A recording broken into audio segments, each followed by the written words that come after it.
Bonjour à tous, bienvenue sur la Minute Med, le podcast dédié à l'actu des médias. Je suis Caroline Duchossois, directrice marketing et publicité chez Russell Advertising France et la voix de ce podcast. À la une de cet épisode, parlons de la baisse du nombre de titres de presse locale aux États-Unis. La presse locale aux États-Unis connaît une crise profonde, créant de nouveaux défis démocratiques pour le pays. En 2023, plus de 130 publications ont cessé leurs activités ou ont été absorbées, laissant un vide d'information dans de nombreuses régions. Selon l'école de journalisme de la Northwestern University, le rythme des fermetures de journaux locaux a atteint une moyenne de 2,5 par semaine cette année-là. Une tendance assez alarmante qui soulève de sérieuses préoccupations. En moins de 20 ans, un quart des journaux américains ont cessé leurs activités. Et plus de 200 comtés sur 3143 sont désormais considérés comme des déserts d'information, dépourvus de tout journal local. Dans plus de 1500 autres comtés, il ne reste qu'une seule source d'information régionale, souvent un hebdomadaire, ce qui signifie qu'un Américain sur 5 vit dans une zone de sous-information.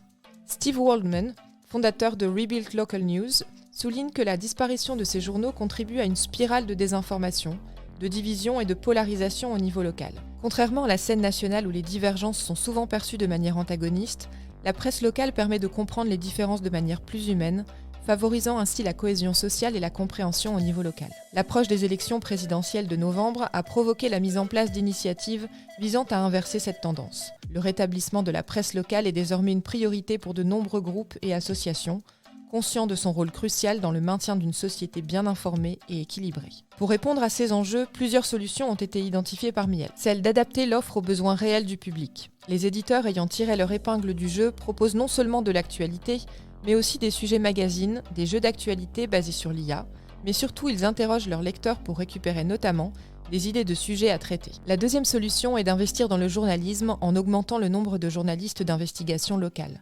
permettant plus de réactivité et une information plus vérifiée. La troisième solution vise à diversifier les revenus grâce notamment à la publicité, au développement de contenus de marque ou encore par l'événementiel.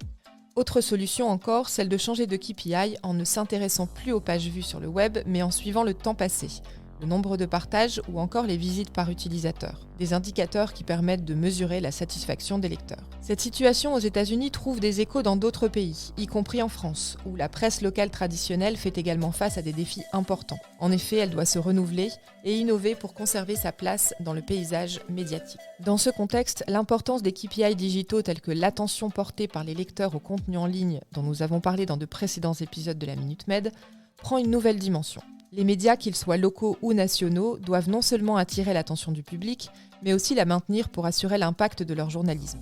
Dans un paysage médiatique en évolution constante, où la concurrence pour l'attention est féroce, comprendre et mesurer l'engagement des lecteurs devient essentiel pour garantir la pérennité et l'efficacité des médias.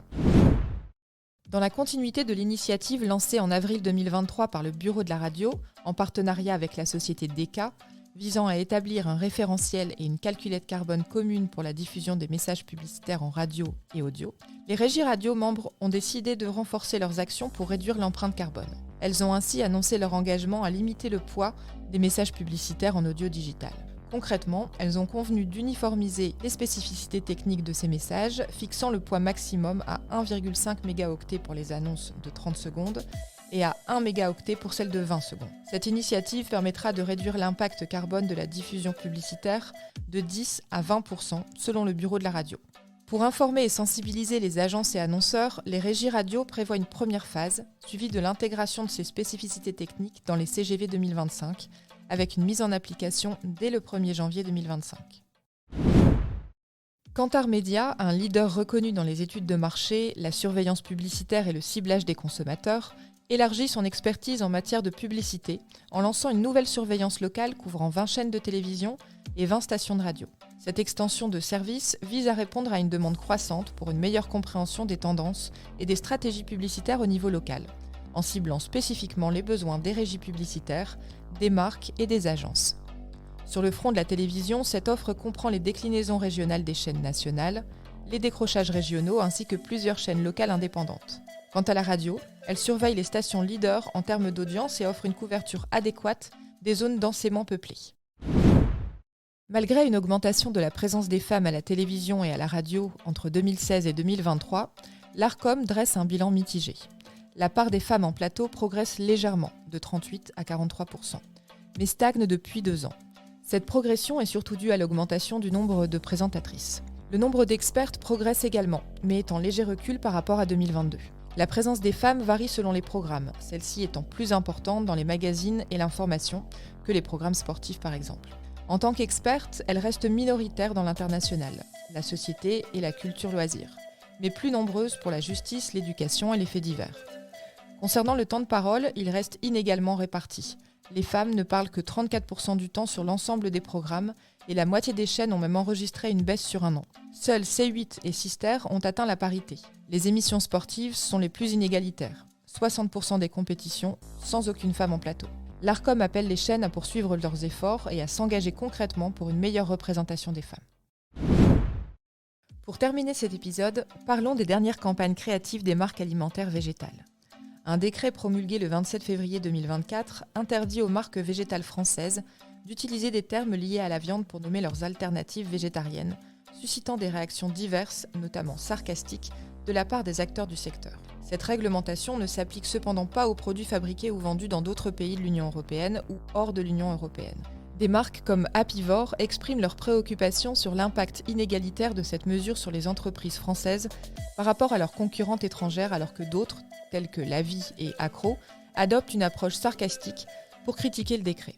Lavie dénonce la longue saga législative entourant cette question depuis 2022 et propose des tests pour montrer que les consommateurs peuvent faire la distinction entre viande et alternatives végétales. De son côté, Accro a lancé une campagne amusante renommant ses produits avec une orthographe décalée pour contourner la règle, ce qui a entraîné de nombreuses réactions positives sur les réseaux sociaux. Nous vous invitons à vous rendre sur notre site www.rosseladvertising.fr pour découvrir les visuels de ces campagnes dans notre article dédié à cet épisode de la Minute Med. Merci d'avoir écouté cet épisode et on se retrouve le mois prochain pour de nouvelles actus médias. À bientôt!